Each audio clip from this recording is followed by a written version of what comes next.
Bonjour à tous, bonjour à toutes. Ravi de vous retrouver pour notre rendez-vous face à Michel Onfray. Bonjour Michel. Bonjour Laurence. Quel bonheur de reprendre le fil de nos échanges qui se sont interrompus un petit mois pendant l'été. Un été studio, j'imagine, vous avez beaucoup travaillé. Oui, je ne fais que ça. Écrit des livres et des livres. Au moins un. Au moins un pendant l'été. Oui. Et Ouais, puis quelques opéras de Wagner Bayreuth. Oh, Je descends formidable. d'avion. Beau programme. En tout cas, c'est reparti pour une saison de débat, de discussion autour de l'actualité avec votre point de vue philosophique. Évidemment, on essaie toujours de mettre de la philosophie dans nos émissions.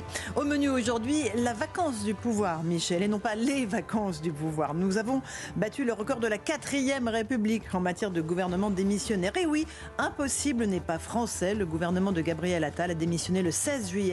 Et le président de la République continue de consulter, certains diront de procrastiner. Qu'est-ce que cela symbolise à vos yeux? Une façon de ne pas prendre en compte le résultat difficilement lisible des élections ou de jouer la montre pour prouver qu'il reste le maître des horloges? On va voir ce que vous en pensez. La gauche ou encore le nouveau Front populaire se divise après un été où la dénommée Lucie Casse-Tête s'est rêvée en première ministre imaginaire de notre pays. Les appels à la grève se multiplient pour le 7 septembre et l'horloge tourne, encore elle, alors qu'il faudra présenter et voter rapidement le budget avant qu'il ne soit trop tard. La droite juge pour l'instant décevantes les discussions avec le président Macron. Alors à quoi jouent nos politiques? Encore une question que je vais vous poser. Parce que pendant ce temps, les Français voient leurs problèmes du quotidien perdurer. Pouvoir d'achat toujours au centre des préoccupations. Insécurité qui repart après la trêve olympique. La mort d'un gendarme fauché par un délinquant multirécidiviste à Mougins lors d'un refus d'obtempérer a provoqué une onde de tristesse et de colère dans le pays. On entendra les mots douloureux de sa veuve qui s'est exprimée mercredi. Elle a accusé la France d'avoir tué son mari en raison de son laxisme. Des mots chocs qui font grincer des dents le pouvoir et les hauts gradés. On va analyser cette grande colère française face à ce qui est ressenti comme une impuissance de l'État. Voilà pour le sommaire de notre face à Michel Onfray. On commence peut-être par cette drôle de pièce. Je ne sais pas si le mot drôle est le mot qui convient à Michel. Ce vaudeville qui se joue depuis la dissolution et les élections législatives anticipées de juillet dernier. Nous avons donc, je vous le disais, battu le record de la 4e République en termes de vacances du gouvernement. 38 jours sous la 4e, là on est au-delà. Aujourd'hui, tous les ministres qui sont en poste sont démissionnaires, donc condamnés à expédier les affaires courantes. C'est un vrai problème à vos yeux, ou est-ce qu'on peut continuer comme ça indéfiniment? Ah non, pas du tout. C'est le vrai problème. Je crois vraiment que le général de Gaulle avait fabriqué la 5e République parce qu'il disait des élections qu'elles étaient la rencontre d'un homme et d'un peuple. Et l'homme ne se servait pas du peuple pour le général de Gaulle. L'esprit des lois du général de Gaulle, c'était ça. C'est-à-dire l'homme sert le peuple. Avec Emmanuel Macron, c'est très exactement l'inverse. L'homme se sert du peuple, voire méprise le peuple.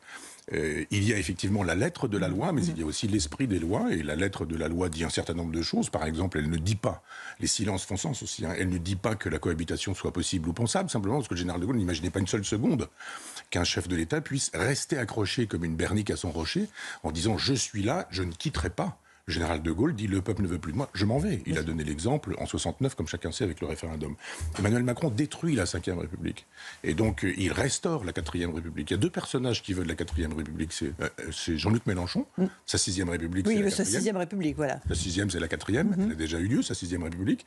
C'est le pouvoir des partis, ce que le général de Gaulle appelait les politiciens. Ouais, on va l'écouter tout à l'heure. Ah ben, formidable. Vous savez qu'on ne peut pas faire une émission sans de Gaulle. Ouais, absolument. Et donc, c'est le pouvoir des gens qui font de la politique et qui font de leur métier, la politique. On voit bien que Mélenchon n'a rien à faire de la France, que Emmanuel Macron n'a rien à faire de la France, encore moins des Français.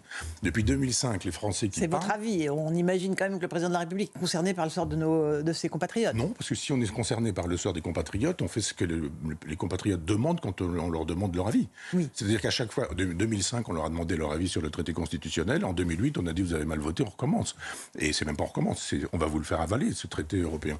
Et à chaque fois que le Rassemblement national gagne, on le laisse exister, ce Rassemblement national. Alors s'il est fasciste, s'il est nazi, s'il est d'extrême droite, qu'on le montre, qu'on porte plainte, qu'on aille au tribunal, qu'on fasse un Nuremberg contre Marine Le Pen et qu'elle n'existe plus. Si ça n'est pas le cas, qu'on arrête avec ça. Parce qu'effectivement, on se sert du Rassemblement national depuis des années pour criminaliser une partie du peuple français, 10 millions. Quand même, qui ont voté. J'ajouterais même, pour faire bonne mesure, qu'il y a aussi tous les électeurs de la France insoumise qu'on criminalise. On les laisse faire, ils existent, il n'y a pas de problème, ils peuvent déblatérer toutes leurs sottises antisionistes, et puis à un moment donné, on dit « Ah, mais ils ne font pas partie de l'arc républicain ». Donc je consulte, mais ceux-là, je ne les consulte plus. Ceux-là, je ne veux plus les voir. Donc on détruit la Ve République, son esprit, sa lettre, et c'est une psychopathologie. Mais Michel, le résultat de ces élections législatives anticipées n'était pas si lisible que ça. Si. Sans doute pour le premier tour. Pour le second tour, il n'était pas très clair. Vous en retirez quoi des résultats, vous ?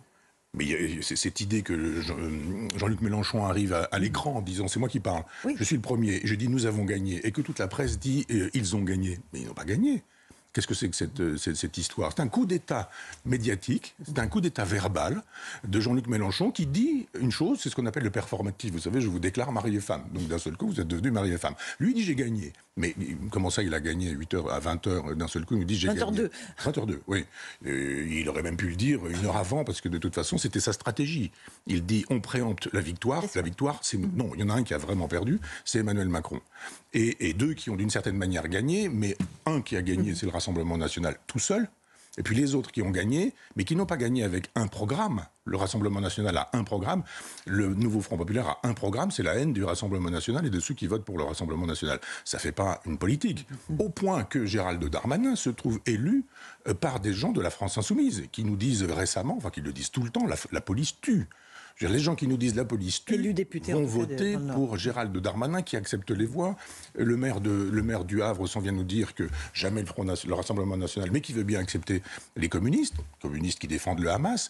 Moi, je pensais que sur cette question du Hamas, les gens rebattraient les cartes en disant est-ce que vous voulez voter pour ou contre le Hamas ? Il y a des gens qui ont voté pour. Franchement, clairement.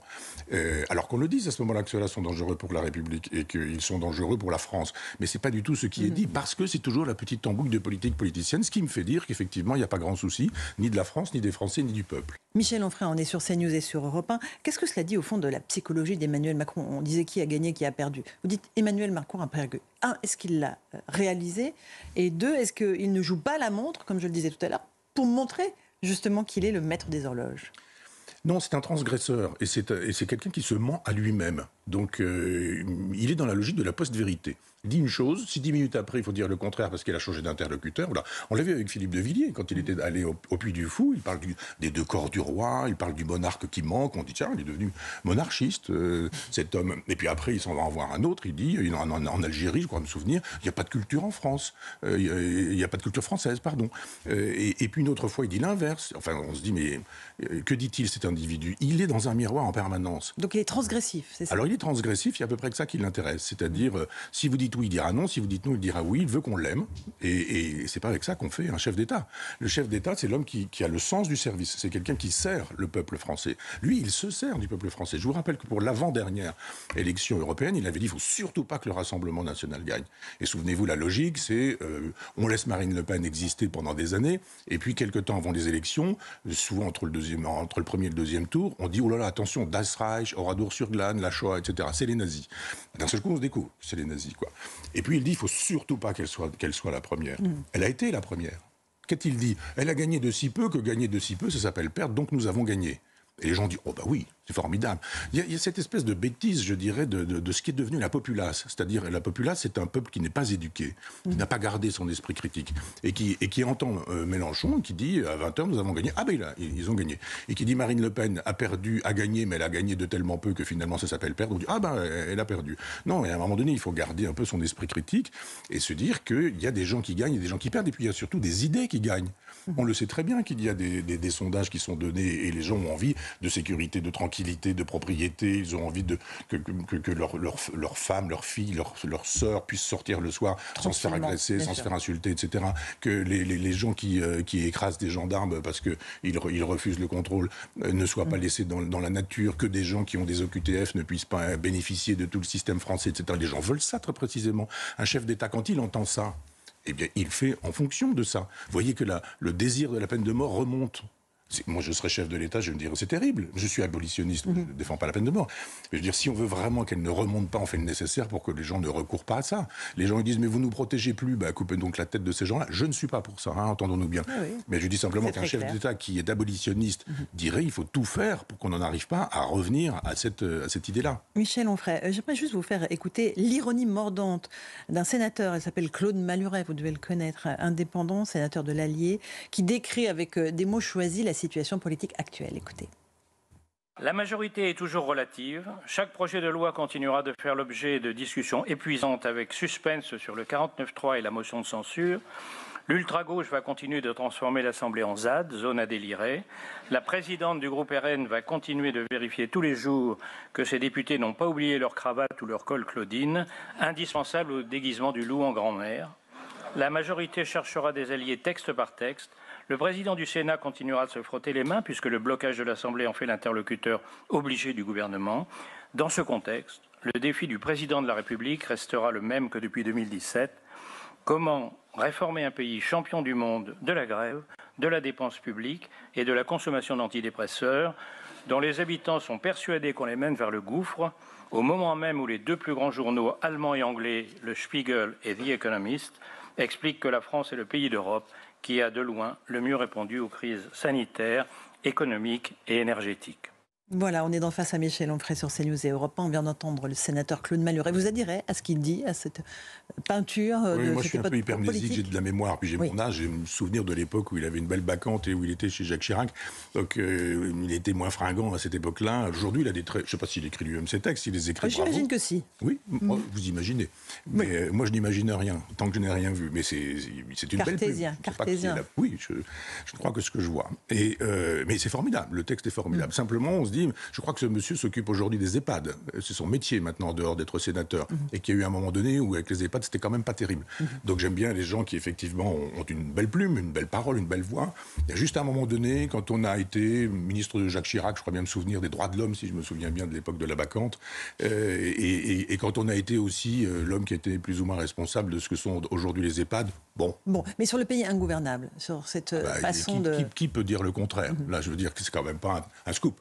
Qu'ils nous disent que c'est ingouvernable, je pense que n'importe qui, même les gens les plus simples ou les plus modestes intellectuellement, ont bien compris que c'était la chienlit et qu'elle était organisée par le chef de l'État qui ne sait pas quoi faire. Il dit « je dégoupille une grenade et je le remets dans les pattes ».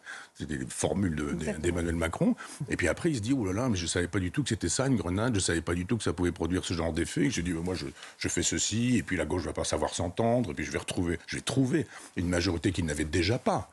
C'est pourquoi un chef d'État qui n'a pas de majorité devrait, dans l'esprit gaulien, dans l'esprit à la lettre de la Ve République, se dire « je n'ai pas de majorité, je m'en vais ». On sait bien que le problème, c'est lui. C'est lui, personnellement, Emmanuel Macron. C'est un problème. C'est pas le système. Le système, il est en train de le détruire. Donc évidemment, d'ailleurs, tout le monde le détruit. Quand on est passé au quinquennat, quand on a supprimé le cumul des mandats, le référendum, toutes ces choses-là font que... Et même Maastricht. Excusez-moi, je reviens toujours là-dessus. C'est le fondement, bien sûr. Dans la Ve République, c'est quand même la souveraineté qui prime. Mais en 92, on dit plus de souveraineté nationale. Donc c'est fini. C'est un torchon, c'est un chiffon aujourd'hui. Mais même le chiffon, ils sont encore en train de le découper, de le tailler, etc. Il veut résoudre le problème. C'est extrêmement simple. Il dit je m'en vais, élection présidentielle, et puis... Oui, mais on ne change pas d'assemblée pour autant. Hein. Non.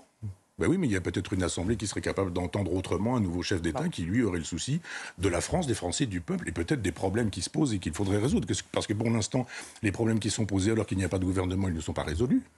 Qu'est-ce qui se passe? On s'aperçoit qu'on n'a pas besoin de gouvernement, finalement. À chaque fois, on voit un ministre démissionnaire. C'est dangereux, oui. Mais c'est dangereux de sa part de laisser croire ce genre de choses. On dit, mais alors, ça tourne très bien sans ministre. On voit bien qu'il y a une espèce d'état profond, qu'il y a une mécanique maastrichtienne, que tout fonctionne avec des fonctionnaires. Finalement, ce sont des fonctionnaires. Les ministres, ils sont juste faits pour venir à la télé ou pour faire des discours comme M. Maluret, en tâchant d'être meilleur que le voisin. Mais ceci dit, la France, elle est gouvernée comment? S'il y a un problème, on donne un coup de fil à Bruxelles. Qui donne le coup de fil? Le chef de l'État. C'est pas le Premier ministre, qui aujourd'hui est devenu rien du tout, et c'est même pas la fonction, si vous voulez. Il y a une époque où le Premier ministre, vous connaissez la phrase du général de Gaulle, le président préside, le gouvernement gouverne.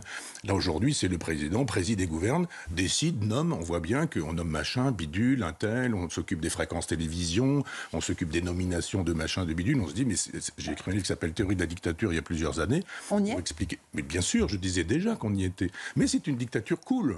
C'est-à-dire, c'est pas du tout casqué, armé, botté. C'est-à-dire, c'est simplement on dit, vous disparaissez. Oui, d'un seul coup, il y a moi, je dis, disparu du service public. Du service public, voilà. Michel Onfray n'existe plus dans une sans autre service dictature, public. je serais en prison. Bon, c'est quand même beaucoup mieux aujourd'hui. Hein, c'est plus cool. Mais on serait bâillonné. Il y a une époque où on vous coupait la tête. Il y a une époque où on vous mettait en prison. Il y a une époque où on vous torturait. Il y a une époque où on terrorisait votre famille. Là, aujourd'hui, on vous invisibilise. Voilà. Et puis, on fait fonctionner les médias. Il y a des gens dont le métier consiste à pourrir la vie des gens sur les médias. Et vous avez un effet de groupe impressionnant. Les gens disent, ah, mais il y a 15 000 personnes qui disent que non, il y a des gens qui ont... Sur les réseaux sociaux. Il y a des usines à clics, des gens dont le métier consiste à cliquer, et laisser croire qu'il y a 15 000 personnes qui pensent que non, il y a peut-être 13 personnes derrière ces 15 000. On les appelle les trolls d'ailleurs, ceux qui font ça sur les réseaux sociaux. On parlait à l'instant du général de Gaulle, on va juste l'écouter en 1965 sur le fameux régime des partis. Écoutez, il pense que ce serait une catastrophe, c'est une catastrophe nationale. À la place de ce chef d'État qui est fait pour empêcher que la République ne retombe à la discrétion des partis, on met un chef d'État qui n'est que l'émanation des partis, alors je vous le répète, on n'aura rien fait du tout, et tout ce qu'on aura écrit dans la Constitution ne changera rien à rien, on en reviendra à ce qui était avant, avec peut-être quelques formes légèrement différentes, mais on en reviendra au gouvernement, si tant est qu'on puisse l'appeler comme ça, des partis. Et ce serait, j'en suis sûr, comme j'en ai toujours été sûr, une catastrophe nationale. Catastrophe nationale, Michel Onfray. On ne peut pas mieux dire. Ce personnage a tout vu, l'avant, le pendant, l'après. Donc, effectivement, il fait une description. Enfin, je ne vais pas dire qu'il n'avait pas de mérite, mais on voit comment fonctionnent les partis. C'est une question de boutique. Et donc, on parle de la France, on parle de la République, on utilise des grands mots, liberté, égalité, fraternité, mais en gros, c'est la soupe. Vous avez vu comment a été élue l'Assemblée nationale. C'est avec des gens qui se détestent, mais qui se sont dit, si on trouve un ennemi commun, on oublierait qu'on se déteste véritablement. Il y en a un qui est là pour ça. Ça fait des années qu'il sert à ça, le Rassemblement national. On se dit, allez, hop, celui-ci, allons-y. Et d'un seul coup, la droite, la gauche, enfin, tout ce monde-là finit par dire « Ouh là là, il faut faire barrage au fascisme et on y va ». Ça, si ce n'est pas le jeu des partis, si ce n'est pas la politique politicienne des partis, je ne comprends rien. Et le problème des Français là-dedans, où était la question du pouvoir d'achat? Où était la question de l'immigration? De la sécurité. Voilà. On va en parler tout à l'heure. Mais alors, comment est-ce que tout cela va se terminer? Il va falloir voter le budget. Là, les échéances sont extrêmement précises. Mi-septembre, la France, je le rappelle, Michel, a été placée en procédure pour déficit excessif par la Commission européenne. Elle devrait économiser 110 milliards d'euros ces prochaines années. Une fois de plus, on danse au bord du gouffre. Ah oui. Mais là encore, la souveraineté, c'est normalement une souveraineté économique. On doit pouvoir décider de ce qu'on fait de notre argent. Et là, on ne décide pas de ce qu'on fait de notre argent. On a bien vu avec les cérémonies des Jeux Olympiques, l'espèce de manifeste pour la créolisation généralisée, pour toute l'idéologie. On dit, vous avez bien compris que c'est ce qu'il faut penser. C'est comme ça qu'il faut aujourd'hui réfléchir et penser. On se dit, bon, on est obligé d'entrer dans cette logique-là, sinon on n'existe pas. Donc, je pense effectivement qu'il n'y a plus de souveraineté nationale, qu'il y a une espèce d'idéologie dominante et qu'il y a des gens dont le métier consiste à faire de la politique. C'est pas un métier, normalement, la politique. On a parfois des papiers nous disant « Oh là là, ils étaient députés, La République En Marche, ils cherchent du travail, les pauvres. » Et alors, ça leur fait du bien de revenir à la réalité. Non, je crois qu'à un moment donné, jadis, à l'époque du général de Gaulle, les gens avaient une légitimité historique. Ils avaient été résistants, ils avaient peut-être été vichistes au départ, puis ils ont compris en 1942 qu'il valait mieux changer son fusil d'épaule et devenir résistant, comme Mitterrand, fin 1943. Mais au moins, ces gens avaient une espèce de légitimité historique. Aujourd'hui, où sont les légitimités des hommes politiques? Non, puis vous voyez bien, reprenez le passé, qui est souvent un passif, de tous ces gens de la République En Marche. Ils viennent tous du socialisme. Il y a Gabriel Attal, Borne, Monsieur Macron, tout le monde oublie qu'il était ministre de François Hollande. Enfin, c'est le socialisme qui continue. Et d'une certaine manière, quand la droite arrive au pouvoir, elle fait exactement la même politique. Et depuis 1992, c'est la même politique, avec des gens qui nous laissent croire que parce qu'ils n'ont pas le même costume, c'est pas du tout la même chose. C'est pas du tout la même chose d'avoir machin plutôt que bidule. Si les gens veulent rester dans l'Europe, ne veulent pas le Frexit, pensent qu'effectivement l'Europe de Maastricht est l'horizon indépassable, on ne pourra rien faire. J'aimerais juste qu'on écoute Jean-Luc Mélenchon, parce qu'il continue à jouer sa partition du chaos. On va l'écouter répondre notamment à ceux qui l'accusent d'accointance avec l'antisémitisme, une réponse qui a été faite juste après l'attentat contre la synagogue de la Grande Motte qui s'est déroulé le week-end dernier. Écoutez Jean-Luc Mélenchon. Ils ne sont pas capables d'en donner la moindre preuve, qu'on ne gagne rien à fracturer sans cesse les gens. Y a-t-il trop de gens pour lutter contre l'antisémitisme, qu'on puisse se passer des insoumis et du premier d'entre eux que je suis. C'est odieux.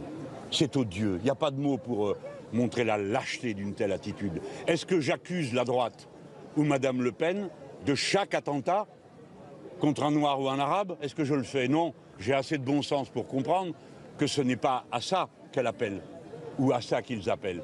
Il faut faire bloc en face du racisme et de l'antisémitisme. Il ose tout, en fait, Jean-Luc Mélenchon, Michel Onfray. Ça, on le reconnaît.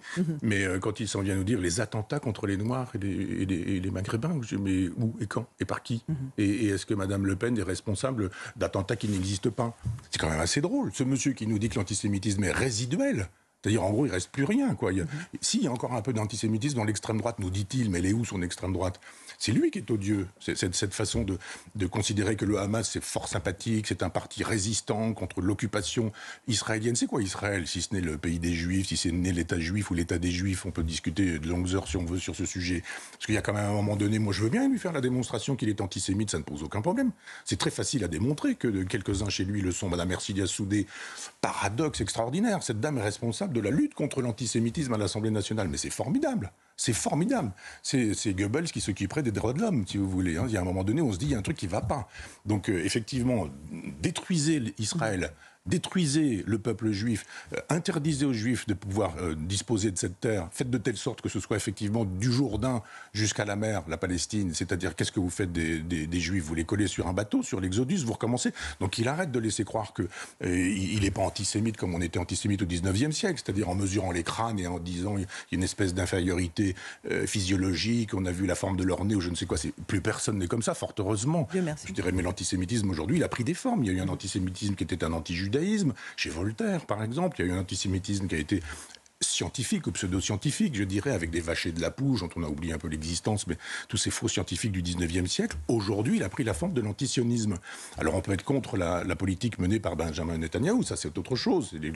La France, c'est pas Emmanuel Macron, c'est pas celui qui gouverne la France qui est la France. Et celui qui gouverne Israël, c'est pas Israël non plus. Il y a des gens mécontents de la politique de Netanyahou. Donc on peut critiquer cette politique, mais critiquer l'État d'Israël en disant que c'est un État colonialiste, que c'est un État d'apartheid, etc., c'est très précisément dire que les Juifs, ils commencent à nous fatiguer. Le livre dont je vous parlais tout à l'heure concerne l'antisémitisme chez les philosophes français du XXe siècle. Je vous assure que de Sartre à Alain Badiou, en passant par Jean-Luc Nancy, Simone de Beauvoir, Deleuze, Foucault, etc., c'est plus compliqué chez Foucault, mais enfin, il y a un antisémitisme qui prend la forme de l'antisionisme et qu'il faudrait que Mélenchon soit vraiment de son siècle, c'est-à-dire pas du siècle dernier, et qu'il comprenne que l'antisémitisme s'est modifié et qu'il incarne, je ne crois pas que ce soit à son corps défendant, il n'est pas antisémite à l'insu de son plein gré, Mélenchon.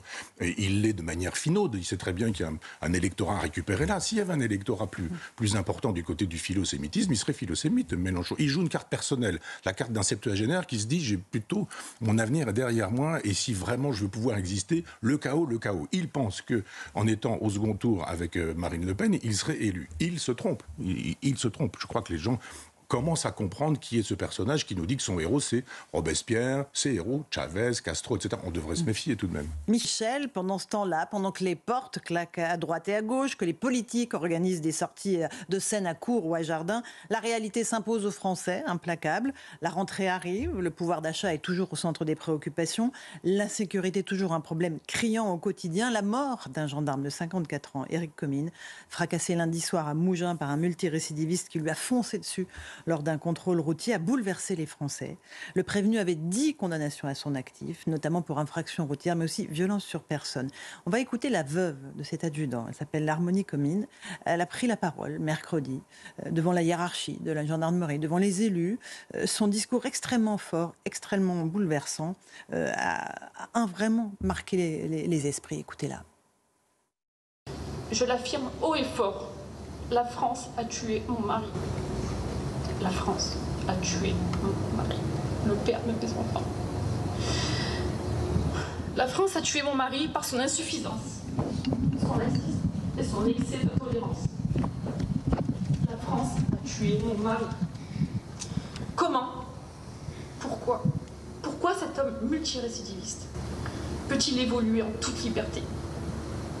Quand est-ce que nos législatifs ouvriront réellement les yeux? Faut-il qu'il soit touché directement pour agir?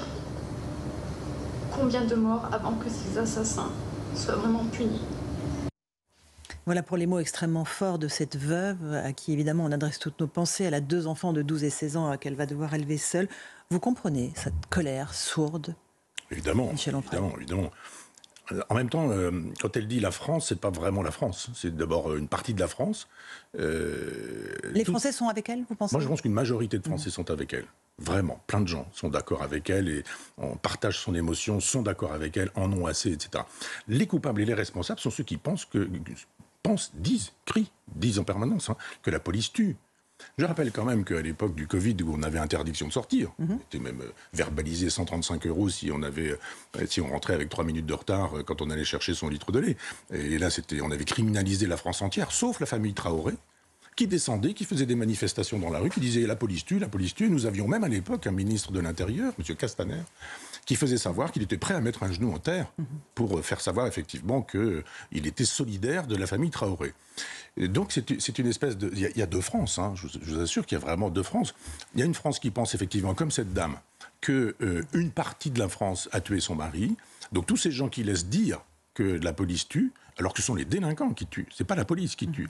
La police, quand elle tue pour éviter de se faire tuer. Elle tue pour se protéger. À chaque fois, d'ailleurs, qu'il y a une balle tirée, vous vous retrouvez au tribunal et c'est vous qui êtes le salaud, etc. On vous pourrit la vie, vos enfants ne peuvent plus être à l'école, etc. Voire passer du temps en prison et un certain temps. Parce que là, pour le coup, on ne veut pas bouger, on ne veut pas remettre les gens dans la rue, etc. Donc tous ceux qui nous disent que la police tue sont ceux qui ont tué ce policier, ce gendarme. Et il y a plein de gens qui, eux, pensent... contribuent à l'affaissement de l'autorité, c'est ça, dans notre pays. Bien sûr. C'est-à-dire, si vous pensez qu'effectivement, on peut faire un délit de fuite, je rappelle quand même qu'une partie de la gauche estime que c'est tout à fait défendable. Mais si vous partez... Moi, chaque fois que je me fais arrêter, j'arrête ma voiture. Si les gendarmes me demandent quelque chose, mes papiers, j'ai pas de problème, je suis assuré. J'ai mon permis de conduire, j'ai tous mes points, etc., etc. Et puis si j'ai bu un petit coup et qu'on me fait souffler dans le ballon, j'assume ce qu'il y aura à faire, mais je n'écrase pas un gendarme pour ça. Donc si vous êtes dans un délit de fuite, c'est un délit et vous devriez déjà être coupable pour ça. Mais vous pouvez très bien être dans le délit pour le coup, et puis ne pas être poursuivi. Si on vous a même dit, il y a même des préfectures qui vous ont dit oh là là, pas de chasse, pas de course-poursuite, c'est dangereux. Donc laissez-les partir. Donc évidemment, il y a une impunité qui est quasi totale sur ce sujet-là. Vous feriez-vous arrêter, juger, etc., que si votre peine est inférieure à 1 an, de toute façon, la peine n'est rien, c'est très exactement la même chose. Est-ce qu'il faut d'ailleurs appeler ça des refus d'obtempérer? Moi, je trouve que le mot ne correspond pas à la réalité des faits. C'est bien plus grave quand on roule sur un membre des forces de l'ordre. Ça, c'est un homicide, tentative d'homicide avec arme de destination, etc. L'inculpation est pour moi. Oui, non, mais vous avez raison. Il faut avoir les mots pour cette action-là. Ce sont des gens qui tuent. Ce sont des gens qui tuent. Alors après, ils disent, mais c'est pas moi, c'est à l'insu de mon plein gré. Puis éventuellement, il y a des gens qui vous diront que, après tout, il avait pris de la cocaïne et qu'il y a une excuse. Son discernement est aboli. On a déjà eu ça. Avec une dame juive qui a été massacrée par quelqu'un, Madame Halimi, dont on disait que finalement, le garçon n'était pas responsable, il avait trop fumé et que, il faut être un peu de compassion pour les fumeurs de hashish. Michel Onfray, ce que dit aussi Madame Comines, la veuve de cet adjudant, elle dénonce le laxisme, l'excès de tolérance, parce que le profil du prévenu montre qu'il avait un passé judiciaire, qu'il avait eu 10 condamnations à son actif. C'était un ressortissant capverdien qui était en situation régulière sur le sol français. C'est ça aussi qu'elle pointe du doigt. C'est d'abord l'inefficacité de la réponse pénale et le fait que cet homme-là était sur le sol français. D'abord, les hommes politiques ne travaillent pas. Ce sont des grands feignants qui veulent être élus et réélus, mais qui ne travaillent pas. J'appelle travailler, avoir une pensée de la justice. Nous sommes restés branchés sur la pensée de la justice de Michel Foucault dans les années 70. Pensée d'un 68ard qui nous dit la société n'est pas défendable, il faut détruire toute la société, et le délinquant est un héros. On fait l'éloge de tous ces héros, de tous ces salauds qui sont transformés en héros, etc. Badinter, dont tout le monde a dit le plus grand bien, panthéonisé, etc., était à genoux, lui, devant Michel Foucault, qui lui disait il faut supprimer les prisons, il faut en finir avec les prisons, etc. Non, il faut passer d'un État à un autre. Il est bien évident que les prisons du 19e siècle, comme elles fonctionnaient dans les années 60, ne sont pas défendables. Mais que les prisons d'aujourd'hui ne sont pas plus défendables. D'abord, ne serait-ce que pour la dignité des gens. Je pense que des gens qui sont en prison, les privent de liberté, ça suffit bien. On n'est pas tenu de les priver de dignité, de faire de telle sorte qu'ils soient 4 ou 5 avec des matelas par terre, dans une cellule, etc., etc. Donc il faut penser la prison et se dire qu'il y a des gens qui la méritent, Des gens qui la méritent moins, puis des gens qui la méritent pas. Vous avez un certain nombre de gens qui relèvent de la psychiatrie. Je rappelle, parce que c'est pas très politiquement correct de le dire, mais qu'un certain nombre d'individus qui fument beaucoup de hashish ont des problèmes neuronaux, c'est-à-dire psychotiques et psychiatriques, qui deviennent effectivement des individus dont l'abolition, enfin dont la distinction est abolie, la capacité à saisir ou à comprendre. Mais ça ne se dit pas. C'est festif, c'est récréatif, etc. Il y a des gens que la drogue détruit. On en fait des malades mentaux. Ces malades mentaux, ils deviennent des délinquants. Comment vous pouvez violer une dame violer tout court, même pas besoin de donner des détails, mais je veux dire, de 80 ans ou des choses comme ça, c'est cinglé. Donc qu'est-ce qui se passe avec des individus comme ça? On les met en prison, on les met pas en prison. Si on les met en prison, qu'est-ce qu'on fait? Mais tant est encore faut-il qu'ils aillent en prison. Là, le cas de cet homme-là, c'est que voilà, il y a plein de gens qui se trouvent en prison qui n'ont pas. Et ce parcours de délinquance n'a pas été stoppé par la justice. Bien sûr. Non, mais même ces gens qui foncent sur les policiers ou sur les gendarmes quand on leur demande d'arrêter, il faut trouver quelque chose. C'est pour ça que je dis qu'il faut travailler, qu'il faut penser que la répression ne peut pas être la même entre des gens qui sont prêts à tuer parce que ce sont des gens du grand banditisme et puis des gens qui sont détruits par un usage de la drogue abondant, etc. Et il faudrait aller au-delà de Michel Foucault en disant mais est-ce qu'on ne peut pas aujourd'hui... Et il y a des gens qui sont prêts à réfléchir sur ces questions-là, sur la question de la prison, sans être dans la logique du fermons les prisons. C'est un délire, c'est un extrême à l'autre. On a 15 ans, quoi, quand on dit on arrête la prison, on arrête la police, on arrête l'armée. Michel Onfray, j'aimerais qu'on écoute maintenant Thibault de Montbrial, qui est avocat, président du Centre de réflexion sur la sécurité intérieure. Il était l'invité de Punchline cette semaine. Il dit qu'il faut un choc d'autorité. Il estime que c'est ça que les Français réclament aujourd'hui. On l'écoute. Et le cri de la veuve de l'adjudant-chef Comines, il faut l'entendre parce que c'est le cri du peuple, c'est le cri de la dernière ligne de défense de la cohésion de notre pays. Et maintenant, il faut agir. Mais il ne faut pas agir en étant brutaux ou excessifs. Il faut agir en se souvenant que seule une action extrêmement ferme, policière, mais surtout judiciaire, permettra peut-être d'éviter l'explosion de notre cohésion. Je dis peut-être parce que je n'en suis même pas sûr. Vous partagez le pessimisme et le réalisme de Thibault de Montbrial. Je vous aurais repris parce que je vous aurais dit réaliste. Vous avez raison, réalisme. Moi je pense qu'il est réaliste.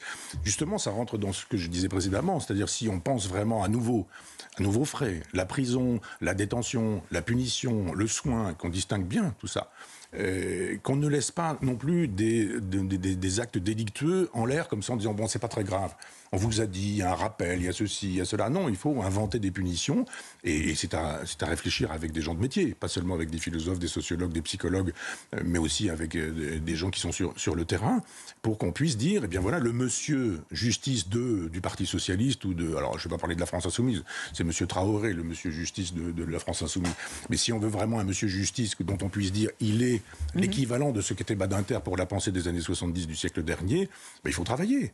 Et pas se dire, alors on y va pour un poste, est-ce que je peux être élu ici si on présente machin, mais à ce moment-là, au deuxième tour, je m'en vais. C'est devenu ça, la politique. Ça devrait être vraiment des réflexions sur les questions de misère, de chômage, de pauvreté, de statut de la famille. Enfin, toutes ces questions-là étaient pensées. Je ne suis pas de mitterrandien, mais à l'époque de Mitterrand, il y avait un monsieur ceci ou un monsieur cela. Il y avait Ernu qui s'occupait de la défense. Il y avait Jacques Lang, emblématique ministre de la Culture, etc. Où sont ces figures-là aujourd'hui? On a machin, on a bidule un tel, puis on nous sort du Madame Castex en disant Premier ministre. Ah bon, elle est qui? Elle est où? Par qui a-t-elle été élue? Bien sûr. Et c'est devenu ça. Alors on a dit non, on a fait un casting. L'âge, la femme, les préférences sexuelles, etc. C'est comme ça que... Mais non, on décide pour la France. Est-ce que la France veut une autre politique pénale? Les Français ont répondu oui.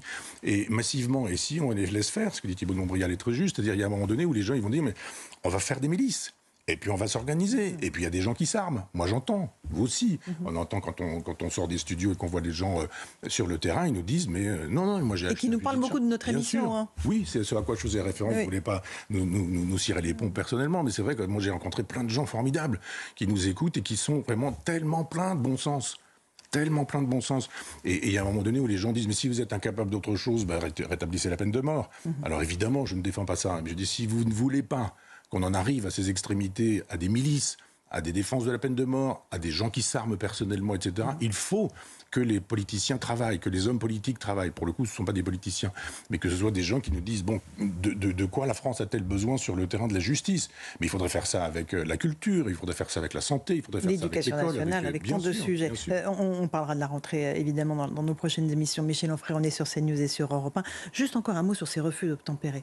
97% d'entre eux sont commis par des hommes, 75% ont moins de 30 ans. Ça dit quoi pour vous de ces jeunes générations qui arrivent en méprisant l'autorité, quelle qu'elle soit? Surtout celle des forces de l'ordre, évidemment. Oui, vous savez, l'autorité, c'est pas quelque chose de naturel par définition. Hein. Ce sont les parents qui transmettent, ce sont les éducateurs qui transmettent. C'était jadis l'armée quand on la faisait. Tout ça s'est effondré. Vous avez des familles décomposées, recomposées, où à un moment donné, l'autorité n'est pas fondée. Vous dites, mais t'es pas mon père, toi, t'es qui? T'es pas ma mère, toi, t'es qui? T'es mon beau-père, t'es ma belle-mère, t'as pas d'autorité pour, etc., etc. Puis éventuellement, quand on a la garde, qu'on est père ou mère, et qu'on prend le train et qu'on voit les familles qui croisent les enfants pendant les vacances, on voit bien toute la souffrance qu'il y a dans cette perte des repères familiaux.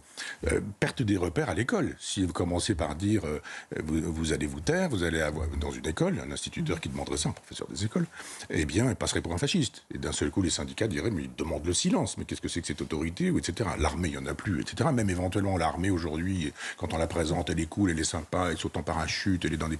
etc., etc. On ne touche pas à l'autorité, on ne touche pas à l'ordre, on ne veut surtout pas passer pour des fascistes. Et il y a la peur de nommer les choses. Nous avons besoin d'autorité, les enfants ont besoin d'autorité. Quand vous voyagez dans un TGV pendant les vacances, ça hurle partout, ça hurle. Personne n'est capable d'apprendre à son enfant à parler tout bas, à respecter les autres, ou même les gens eux-mêmes, etc., etc. Donc évidemment, quand il n'y a pas de surmoi, pour utiliser le mot de Freud, c'est-à-dire quand il n'y a pas de raison d'obéir à un supérieur, parce que tout supérieur est un fasciste, on n'obéit qu'à soi-même.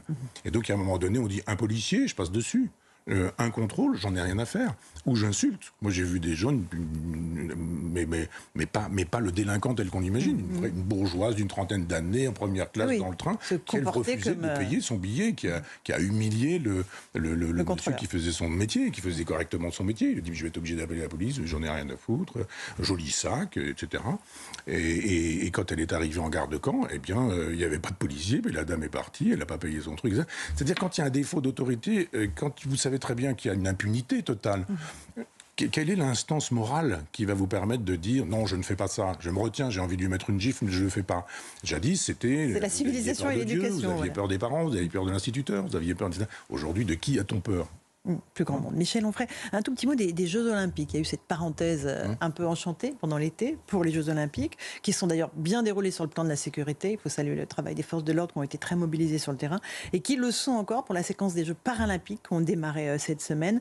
Elles sont placées sous le signe de l'inclusion pour les handicapés. Cette saison de Paralympiques, c'est une chose extrêmement importante. On va juste écouter Michael Jérémias, qui est venu cette semaine nous parler d'un punchline du défi que vivent au quotidien des personnes à mobilité réduite. Il était dans la délégation des Paralympiques français.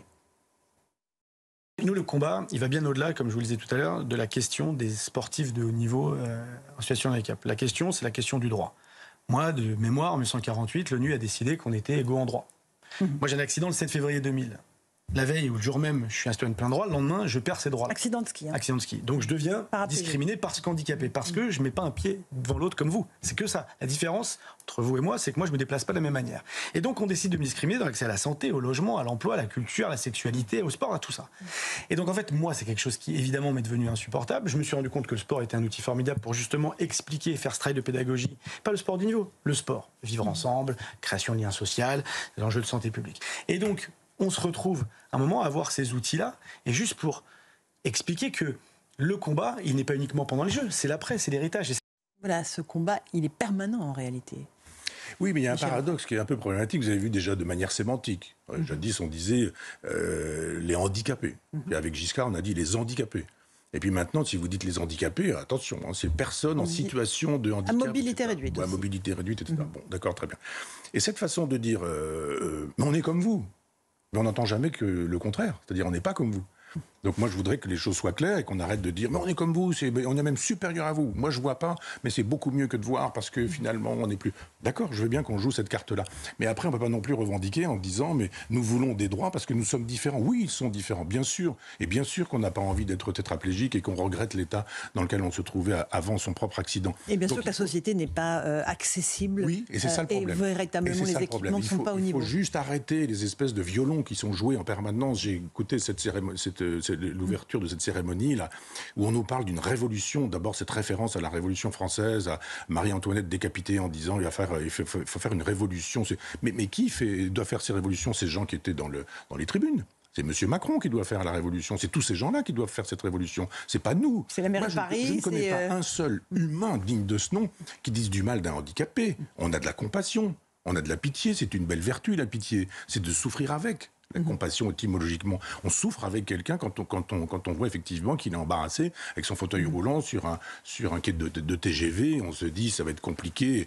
On est avec ces gens. Le problème, il n'est pas là. Il n'y a pas à culpabiliser les Français. J'en connais pas un qui dit bien fait pour eux, tant pis pour eux, je sais pas quoi. Il faudrait être un cinglé total. Simplement, ce sont des décisions politiques qui doivent être prises par les hommes politiques. Donc, attaquons les hommes politiques et pas le peuple français qui serait handiphobe. D'accord, mais l'inclusion, elle est importante. Et évidemment, il faut que notre société soit accessible à toutes les formes de handicap. Et elle ne l'est pas aujourd'hui. C'est la discrimination que dénonce Michaël Jérémiaz. Oui, mais il a évidemment raison. Je souscris à tout ce qu'il dit. Simplement, il faudrait qu'on voit qu'il se passe des choses dans les villes et il ne s'en passe pas dans les campagnes. Hein.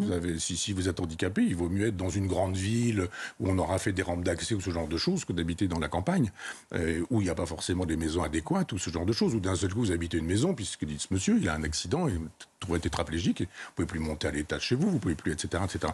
Donc il faut aider, bien sûr, au maximum, tous ces gens qui ont des difficultés pour faire de telle sorte que ce soit le plus simple pour eux. Mais en arrêtant de culpabiliser le petit peuple, en lui disant vous êtes handiphobe, etc. Ce sont simplement, on dit ce mot, hein, je crois, handiphobe, on dit oui. Simplement dire, il y a des hommes politiques qui n'ont qu'à faire le nécessaire, c'est leur métier.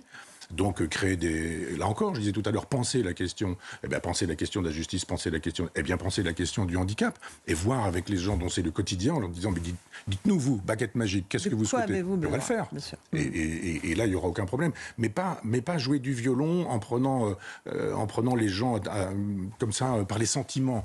J'ai pas trouvé que dès qu'on prend les gens par les sentiments, la plupart du temps, on fait l'économie de la raison, de l'intelligence et de la réflexion. Et si on regarde un peu ces Jeux Olympiques, pour le coup, qui se sont déroulés pendant cet été, on a eu l'impression de vivre une parenthèse enchantée. En tout cas, c'est le récit médiatique qui en a été fait.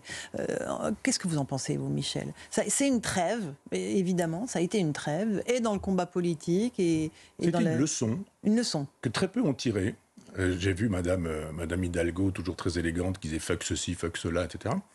Mais la leçon à tirer, c'est que quand même, quand on décide de mettre des policiers, de mettre des services secrets, de mettre des gens au boulot, là, dans la question de l'autorité, de la surveillance, des caméras, etc., etc. Ah, on se dit, tiens, d'un seul coup, ça marche, ça. Alors c'est bien quand il s'agit de ne pas avoir d'attentat aux Jeux Olympiques, et tant mieux.